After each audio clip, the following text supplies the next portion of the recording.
महोदय 2019 आणि 21ला कोल्हापूर जिल्ह्यामध्ये मोठा पाऊस आणि पूर निर्माण झाला।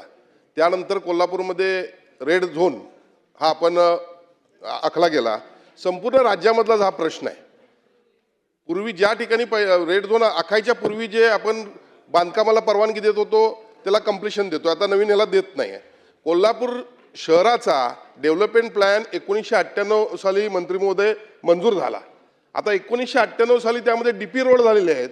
त्या डीपी रोडमध्ये ॲक्विजिशन म्हणजे जमिनी ताब्यात घेत असताना त्या ठिकाणी स्पष्टता नाही आहे त्यांना टीडीआर द्यायचा का नाही ही आपल्या UDCPR मध्ये। आणि त्यामुळे शहरातले अनेक डीपी रोड त्या ठिकाणी डीपी मधले रोड हे बांधले गेलेले नाहीत। त्यामुळे शहरामध्ये मोठ्या प्रमाणामध्ये रस्त्यांवर पार्किंग म्हणा किंवा ट्रॅफिकची मोठी समस्या झालेली आहे। आणि म्हणून या संदर्भात कोल्हापूर महानगरपालिकेच्या आयुक्तांनी शासनाकडे याचं मार्गदर्शन मागवलेलं आहे।